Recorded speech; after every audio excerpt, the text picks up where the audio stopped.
I'm so pleased to have with me today on Faith in Media's podcast, Adam Anders, director of a very anticipated work. It is Journey to Bethlehem. Adam, how are you today? Thank you so much for being with us today. Thanks for having me, Carla. I just wanted to find out some more about yourself. People mostly know you because of your extensive success in the music industry, 100 million records plus with work like Glee, shows like that one, and of course, High School Musical, and writing music, producing music for a really, really long stretch of time. What has been kind of the inspiration behind the shift towards directing? Wow. Yeah. It's been a long journey. I had this idea 17 years ago. And I was Wow. just writing songs and, producing music back then. And I was at my wife's family's home for Christmas and couldn't find a musical about Christmas. There's Santa movies, there's Elf movies, there's everything. And they were great Right. movies, but none of them actually talk about what Christmas is about. I'm like, well, that's strange. Why hasn't anyone done that? And as the years Hmm. went by and I had this idea and I couldn't really get it going, I was surprised nobody ever did it. So apparently I was supposed to do it. Um, because all these years later, and here we are, and it's been a slow. I feel like God put this idea in my heart, and then He pushed pause on it until I was ready. Because 17 years ago, I was not a filmmaker. I would have made a horrible movie, actually. So I got this opportunity to spend 17 years in film school, basically working with the best of the best in Hollywood, Wow. and then when COVID hit, I had all this time in my hands for the first time in my career, and I sat down and kind of learned from all the failures of trying to make this movie, and sat down and wrote a new script, and came out of that just knowing it was time. I have to do this, and I'm the one that needs to tell the story, frankly. And I just went for it. That is an amazing just recollection of that. I mean, 17 years is not exactly a short stretch. I Yeah. appreciate and respect the patience to hold on to a Mm. dream like that, and also recognize, and I don't think this is something that we do quite commonly. Normally we're in a rush to see something materialize or do something Mm. about it. What kind of kept you grounded in terms of holding on to that kind of that seed of that dream in there, and knew when the time was right? How did you know when to kind of really step out on this project? It's interesting. It's hard to put in words some of those things because they are feelings. It's something in deep inside you. As a creative, you have ideas all the time. I've had Mhm, so many mhm, mhm. ideas, and some have gone great, and some have fallen off because they didn't work. And I was like, well, it wasn't that good an idea. We all drink our Kool-Aid, as we say here. We think all our ideas are amazing, but they're not. But this was one idea I just could not let go of, and I really felt deep, deep in my soul that I'm going to make this one day, and I didn't know when. I did want to give up. Sometimes I'd be lying if I didn't say this isn't going to happen. Discouragement. You think it's going to happen, and it falls apart. You think it's going to happen, it falls apart again, over and over for all these years. And you're like, what is going on? And my wife was a huge part of keeping me grounded and saying, no, you're going to do this at the right time, and keeping me going. And she actually wrote all the songs with me in the movie as well. Wow. Our first date was writing a song, and we're still writing a song, That sounds 26 like a years later. movie. Hold on to It that is one. another movie. Yeah, it's a different movie, a very different movie. But yeah, so she's definitely been a huge part of it. But there's a line in the movie that I wrote, which is patience is a great companion for faith. And that's really my story about making this movie. And it requires faith to be patient. It really does. And the other way around too. And I had to learn that. I had to go through that, and it makes this much more meaningful now too. Mhm, mhm. But I wasn't ready. God's timing is perfect. Mine's terrible. That's what I do know. That is incredible. I love that you've just shared that actually your wife wrote the songs. I think this is new information to me, and I love that I had that first. Hmm. And what a wonderful, that's a privilege to be able to work with people we care about, something that you Hmm. share such a passion with. And coming through music, which kind of looked a certain way for a very long time in your career, what did it feel like making this shift to the directorial debut? You know, it's been a long journey. I'm not a malcontent at all. I've been very blessed, as you listed all the things I've done. It's been an amazing career. If it ended tomorrow, I've always said, wow, like I didn't see that coming. And one of the Right. other themes of the movie is God has way more for us than we could ever dream.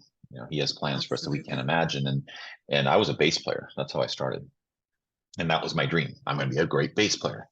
And if you told me then, the 16-year-old who moved out to become a bass player, that he's going to be directing and writing feature films, I would not have believed you.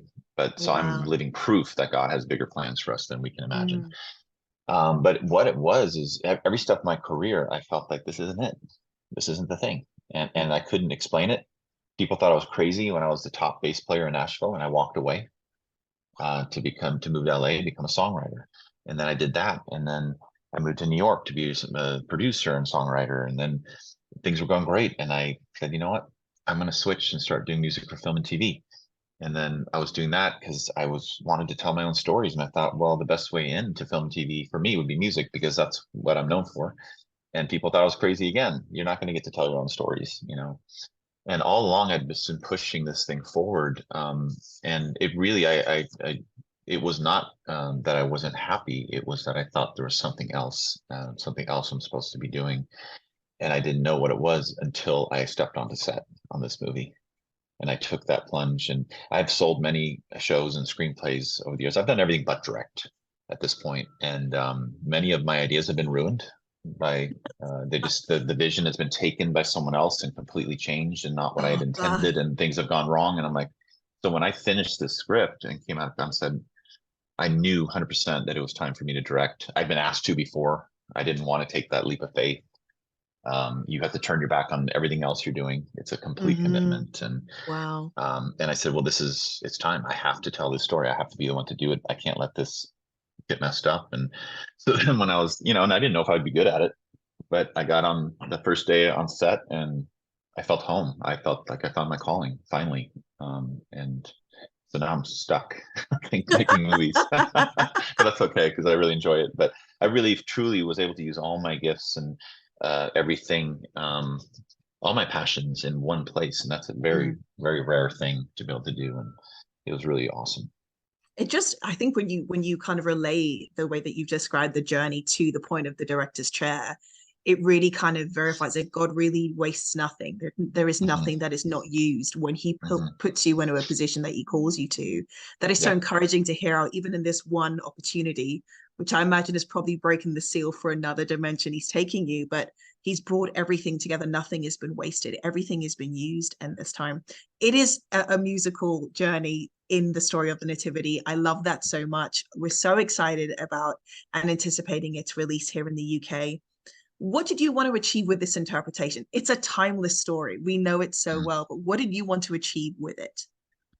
Well, one, I wanted to make it for everyone, not just for Christians. I wanted everyone to be able to know what Christmas is actually about, and to do it in a way that kind of tears down defenses and any preconceived ideas. This is just you think about all the Santa movies, the Elf movies, these wonderful family movies that are well done. They're beautiful classics, but none of them talk truly about what Christmas is about. So that was my first goal. Let's make that movie for the entire family, for believers, non-believers, for everyone to enjoy, to make it in a way that's totally digestible for kids and for parents of all walks. And so that was the first mission. And then for me, if people get a sense of the joy of what this story is about, if they walk away feeling that meaningful joy, the hope that we have from this story, then we've done something right. It's a hard time in the world. A lot of people struggling. It's a dark time. There's so much dark content. Right. And I'm like, no, I don't want to make a dark movie about Christmas. I don't. There have been other stories, other tellings of this story. And there was one in particular I remember watching, and my kids ran out of the room crying and had nightmares, and I'm like, I can't make that movie. This has to be a movie where the kids want to watch it over and over and over again and smile and laugh and lean into the story. And when it's over, they ask their parents, what is this truly about? Can you tell me more about this? And I have kids, and I made this for them as much as I made it for your kids, so that's really the goal, is to tell the story of Christmas, a true story of Christmas, but in a way that can just spread everywhere. Music can do that, And if you see in the beginning of the movie, I say this is inspired by a true story. I don't say it's a documentary. They didn't break into songs to pop songs, in the Bible. Yeah. I get that. But it is inspired by a true story. And it was important for me to say that in the beginning, that this filmmaker believes it's true. I really love that. And also having a look at the cast, it's a beautiful eclectic mix of some very well-known names. You've got Academy nominee Antonio Banderas, the frontman for the band King and Country, Joel Smallbone, and of course Lecrae as Gabriel, and beautiful up-and-comers like Fiona Paloma. What was the intention behind that? Was that on purpose? What were your thoughts about bringing such a great group together like that? 80% of directing is casting. I've learned that over the years. I've seen many projects I've worked on fail because they got the casting wrong. You can't fix that in post. You just can't. No. So No, I you had to get that cannot. right. No, I knew I had to get it right. And that all started with Mary. I had to find the right Mary. It's really her story. And that was a challenge. I went through hundreds of auditions. I just couldn't find the right one. We were a few weeks from starting rehearsals. I had no cast. So the Wow. studio The was on me like, pressure you've was got to high. cast. There was a lot of pressure. And it was about 3 in the morning. I'm in Madrid, Spain now, prepping to begin shooting in Spain. And I was just couldn't sleep because I was so stressed out, frankly. And I pulled up my email and I had an LA casting email and I open it and there's more Marys and I'm flipping to no, no, no, no. Wait a minute. Who's this? This is interesting. I watched it over and over and over. And I was like, I found her. This is it. This is her. So I Wow. sent an email in the middle of the night. Let me cast her. I woke up to a yes. We cast her without a callback as the lead in this movie. It's pretty remarkable. I just knew it was her. And once I got her, then we immediately pivoted to Joseph. We had 6 Josephs lined up to read with Fiona. And the first one up was Milo. And I just Right. circled him right away and said, that's it. He said one line and I went, boom, that's it. That's the guy. And their chemistry was undeniable. Um, and then there were, other amazing stories about casting. The way we got Antonio was crazy because that's really, you shouldn't be able to get Antonio Banderas for this movie. But long story short, he just wasn't available and they weren't interested. And I just knew in my heart it was him. And we kept pushing. And the manager just said, there's no way he's not available. He's starring and directing a play. So he just can't be bothered with this. I said, well, where is he doing this? Because I will fly anywhere to get 5 minutes with him. And he said, well, he's in Madrid, Spain, and you're not going to Madrid. And I said, well, it's funny. I'm in Madrid, Spain. So give me the address. I'm walking over there. So what we ended up doing was going to his show a few times. I just kept going back until he'd come out and agree to meet with me. And then he finally did. And I got 5 minutes with him and we hit it off. And next thing I knew, he's like, I'll do it. So I got Wow. Antonio that way. Record breaking time for an interview, 5 minutes. You need to teach me how to do that well, Adam. Yeah, that was stressful too. I talked so fast. Um, but and there were things, the way we got Joel, and I knew I wanted actually a Christian to play that character because that's a character that's not mentioned in the Bible. It is a historical figure, but I want someone to be us, to be to go on that gospel journey of, where's the true meaning in life? Why am I Yes, here? Am I supposed to follow the yes. world or a true king? Like this whole journey that he goes on, I had to find a historical figure to carry that story through in this movie. And Herod's firstborn son was Antipater, and Antipater was killed by Herod the year Jesus was born historically, and he was Wow. killed for trying to overthrow his father because he thought he was unfit to rule. And I said, well, what if he met Jesus? You know, and that's how I kind of came up. And I said, you know what, a Christian needs to play this role. And I needed to find Herod's son. Once I got Antonio, and I'm panicking, and Mariah Smallbone, who's Joel's wife, was already Yes. cast. We were already shooting at this point. We've started shooting the movie, and I Wow. have no Herod's son. So I'm like, who do we get? And somebody suggests Joel, and I'm like, well, he's Australian and he's a singer. Like, what? No, and I dismissed him. Like, yeah, I'm stressed out. And that night, though, I was kind of bugged by this. I'm like, let me check it out. And I started Googling and I found that he starred in a couple movies. And I downloaded one of them and I started watching him. Like, he's amazing. Like, this guy can act. And he had no Australian accent. I'm like, well, this is cool. So the Was that next a day, relief for you? no, it was super really. So then I'm like, well, I know what it's like working with my wife and the dynamics. I need to ask for Yeah. permission from Mariah. I can't just like cast her husband. She's here. It's her movie. So I asked her to coffee and I say, hey, what about Joel for Antipater? And she's like, he'd be perfect. Call him. So I called Joel. He picks up FaceTime and he's packing. I'm like, what are you doing, man? He's like, I'm packing. I'm coming to surprise my wife and spend some time in Spain with her. And I say, I bring a love bigger that. suitcase.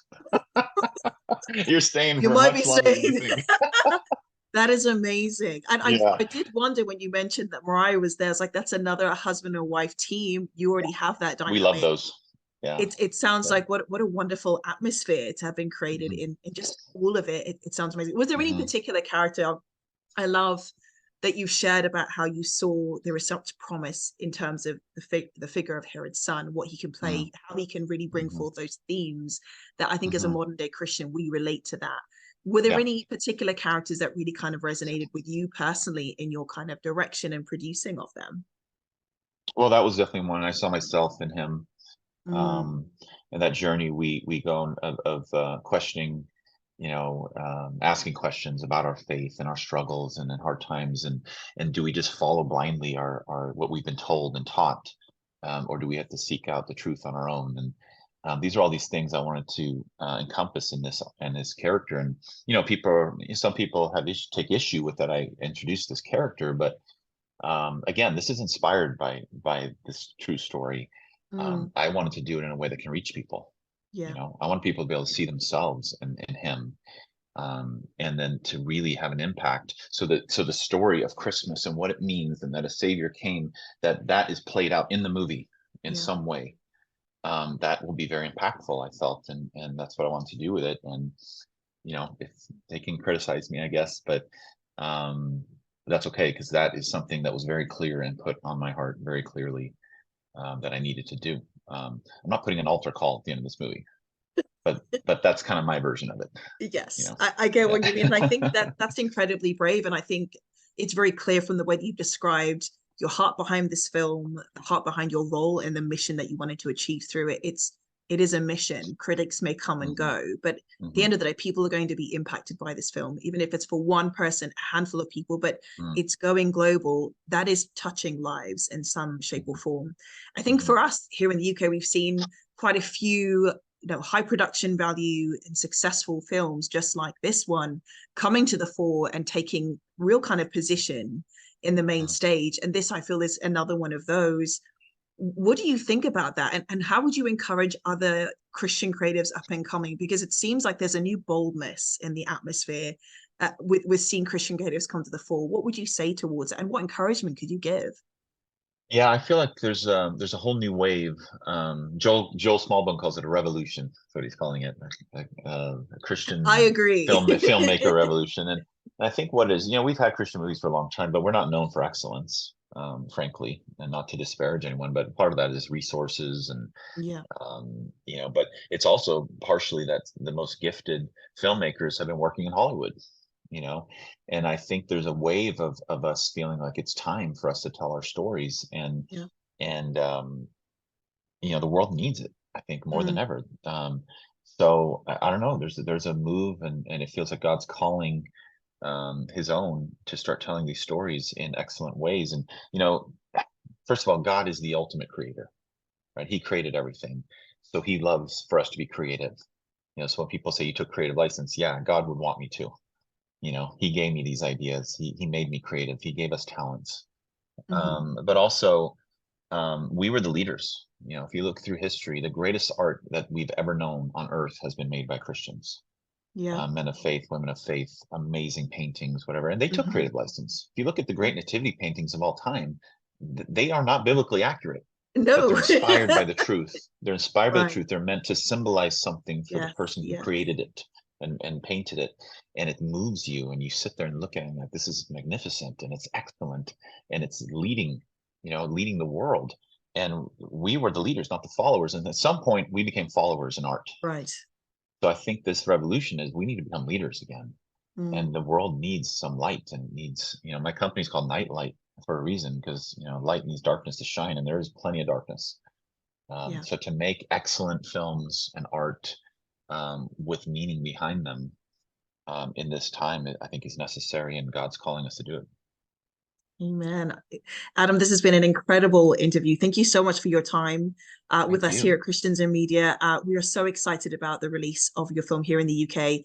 If you've come across this conversation, make sure you go and see it. Bring your families, bring your friends, and we want to get behind exactly what you described. There is a revolution about it. It is time for God's people to take their stand on the main stage. Let's bring through the love of Jesus through everything that has been placed into our hands. Adam, God bless you. Thank you so much for your time. Thank you. It's great meeting you. Thank you so much. You too. You've been listening to Faith in Media with Carla Adebekun. Make sure you catch our episodes and hit subscribe. Please share and leave us a comment. Christians in Media is a UK charity that supports, encourages, and inspires Christians from across the ever changing media landscape. Find out more at www.christiansinmedia.co.uk and connect with us via our socials.